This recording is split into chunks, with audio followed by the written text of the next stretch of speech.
అంటే అమ్మవారు ఏం పెట్టుకుంటుంది? సూర్యుడు, చంద్రుడు. దాని నిదర్శనం ఏమిటి అని చాలా మంది అనుకుంటూ ఉంటారు. నిజంగా అమ్మవారు చంద్రుడిని చూడండి. ఆ దేవాలయం ఎక్కడ ఉంది? అదసలు ఏంటి? ఆ స్పెషాలిటీ ఏంటి? అమ్మవారు అక్కడ లీల ఏం చేసింది? ఆమె ఆటంకాలు ఎందుకు మనం ఇంతలా నమస్తే అందరికీ, శ్రీమాత్రే నమః. Welcome back to our channel. నేను మీ కార్తిక్. అమ్మవారి తాటంకాల గురించి మనం మాట్లాడుకుంటాం. లలిత సహస్రనామంలో మాట్లాడుకుంటాం. అలాగే లలిత అష్టోత్తరంలో మనం మాట్లాడుకుంటూ ఉంటాం. కానీ అసలు తాటంకాలు అంటే అమ్మవారు ఏం పెట్టుకుంటుంది? సూర్యుడు, చంద్రుడు. దాని నిదర్శనం ఏమిటి అని చాలా మంది అనుకుంటూ ఉంటారు. నిజంగా అమ్మవారు చంద్రుడిని, సూర్యుడిని పెట్టుకోవడానికి నిదర్శనం ఏమిటి? ఎవరైనా చూసి వచ్చామా అని అందరూ అనుకుంటూ ఉంటారు. కానీ దాని నిదర్శనం ఒక దేవాలయం ఉందన్నమాట అండి.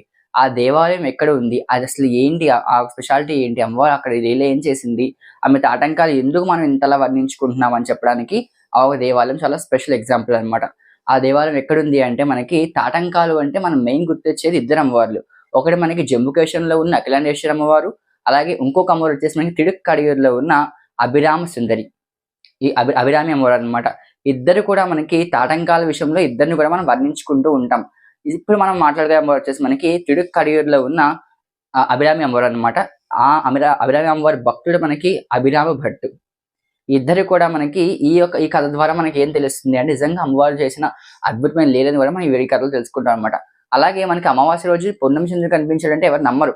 కానీ ఈ కథ ఇంకా వింటే కథ కాదు నిజంగా జరిగిన సిచ్యువేషన్ అక్కడ ఇప్పటికీ అక్కడ మనకి స్థల పురాణంలో అలాగే ఇక్కడ ఆ ఒక దేవాలయాలకు గ్రంథాలు ఇప్పటికీ కూడా ఇవన్నీ కూడా ఉన్నాయన్నమాట అండి. ఇప్పుడు చెప్పిన కథ అంతా కూడా మనకి అక్కడ ఉందన్నమాట. ఆ దేవాలయంలో ఇప్పటికీ కనిపిస్తుంది. సో ఇంత లేట్ చేయకుండా వీడియోలోకి వెళ్ళిపోదాము. యాక్చువల్‌గా మనకి ఈ యొక్క తిరుక్కడియూరు అంటే మనకి అక్కడ మార్కండేయ స్వామి చాలా సార్లు తపస్సు చేసిన ప్రదేశం అన్నమాట అండి. చాలా కాలం పాటు తపస్సు చేసి అక్కడ ఉన్న లింగానికి పక్కనున్న చెరువులో తీసుకుని నీళ్ళ అభిషేకం చేస్తూ ఉండేవారన్నమాట. అలా తీసుకొస్తున్న సందర్భంలో ఆయనకు ఒక జాజి పువ్వు చెట్టు కనిపించింది. ఆ చెట్టు అనేది మనకి శివలింగంలోకి నాటుకుపోయిందన్నమాట. పానపట్టంలోకి నాటుకుపోవడం వల్ల ఏమైందంటే దాంట్లోంచి ఒక చెట్టు పెద్ద వృక్షం కింద మారిపోయిందన్నమాట అండి. ఆ వృక్షానికి మనం నిజంగా జాజి పూలు మనకి ఒక్కొక్క కాలంలో పూస్తూ ఉంటాయి. కానీ తిడుక్కడియూరులో అభిరామణి అమ్మవారి ఆలయంలో ఇప్పటికి ఒక జాజి పూల చెట్టు ఉంది. అది నిత్యం ఇప్పుడు కూడా పూలు పూస్తూనే ఉంటాయన్నమాట ఆ జాజి పూలకి. ఇది ఒక చరిత్రలో ఎక్కడా లేని దృశ్యం అన్నమాట. జాజి పూల చెట్టు నిత్యం జాజి పూలు పూయడం చాలా డిఫరెంట్ సిచ్యువేషన్ అన్నమాట. ఇది ఎక్కడ ఉండదు, కేవలం తిడుక్కడియూరులో మాత్రమే ఉందన్నమాట.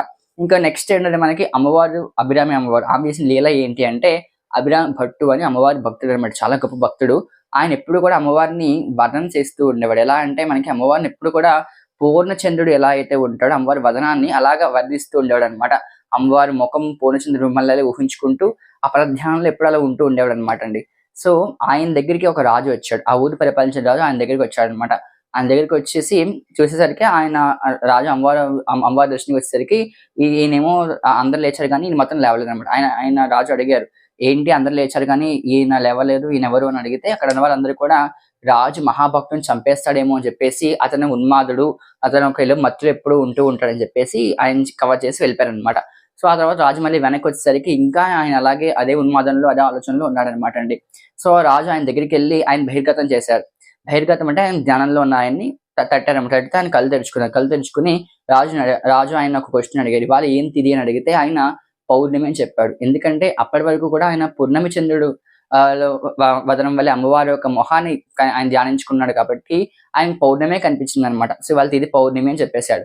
చెప్తే రాజుకి అర్థమైంది ఈయన మహాభక్తుడు, అమ్మవారు ఉపాసకుడు అని చెప్పి అర్థమైంది. కానీ ఈయన మొత్తం అందరికీ తెలిసేలా చెయ్యాలి అని చెప్పేసి రాజు అన్నాడు, ఈరోజు రాత్రి నేను మీ దగ్గరికి వస్తాను, మీ దగ్గరికి వచ్చేసరికి మీకు నాకు ఆకాశంలో పూర్ణమి చంద్రుని చూపించండి అంటారనమాట. నిజానికి కలిసి అమావాస్య అంటే మనకి కటికి చీకటి, పూర్ణమి చంద్రుడు కాదు కదా, కనీసం ఒక వెలుగు కూడా ఆకాశంలో కనిపించదు. కానీ ఈయన చెప్పిన మాట ప్రకారంగా ఏమైందంటే రాజు అదే సాయంత్రం వచ్చాడు. ఈయన అప్పటికి అమ్మవారి మీద అభిరామి పంక్తి అని చెప్పేసి ఉంటాయన్నమాట. సో ఆ పంక్తి ఎలా చేసుకుంటూ ఉండేవాడు అంటే అమ్మవారిని ఎలా ధ్యానం చేస్తూ ఉండేవాడు, అమ్మవారి స్తోత్రాలు చేస్తూ రాసుకుంటూ ఉండేవాడు అనమాట. రాసుకుంటున్నప్పుడు రాజు ఆయన దగ్గరికి వచ్చాడు. స్వామి మీరు చెప్పారు కదా ఇవాళ పౌర్ణమి అని, నాకు పూర్ణమి చంద్రుని చూపించండి అంటే అప్పుడు ఆయన అమ్మవారి స్తోత్రం చేశారనమాట. స్తోత్రం చేసినా కూడా అమ్మవారు పలకలేదు. ఇంకా లాస్ట్‌కి చివరికి ఆ రాజు ఆయన్ని శిరస్సు ఖండిద్దాం అనుకున్న సందర్భానికి అమ్మవారు ఏం చేసిందంటే ఆమె యొక్క తాటంకం చెప్పాను ఒక తాటంకం వచ్చేసి చంద్రుడు, ఒక తాటంకం సూర్యుడు అని చెప్పాను కదా, చంద్ర తాటంకాన్ని తీసుకొని ఇలా గాల్లోకి ఆకాశం విసిందనమాట.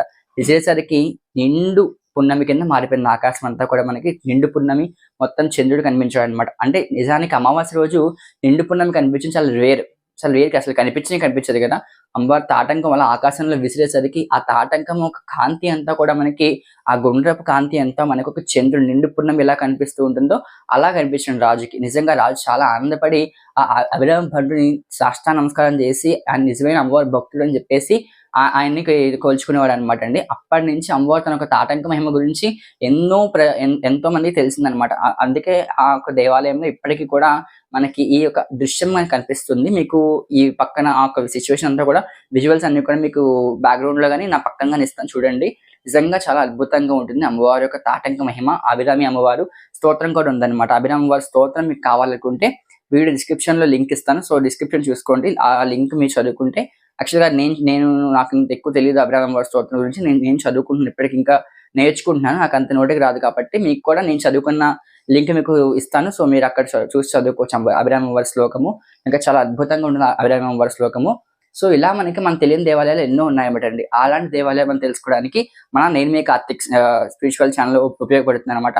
సో ఈ వీడియో కనుక ఖచ్చితంగా ఇక్కడ మీకు ఉపయోగపడితే ఖచ్చితంగా లైక్ చేయండి, షేర్ చేయండి, సబ్స్క్రైబ్ చేయడం మాత్రం మర్చిపోయిన ఛానల్ని. సో ఇలాంటి మన ఛానల్ ఎన్నో రాబోతున్నాయండి. సో నెక్స్ట్ మనకి శివకామ సుందరి గురించి కూడా తెలుసుకోబోతున్నాము. So please stay tune to our channel. నేను మీ కార్తిక్. శ్రీమాత్రే నమః. జై శ్రీరామ్.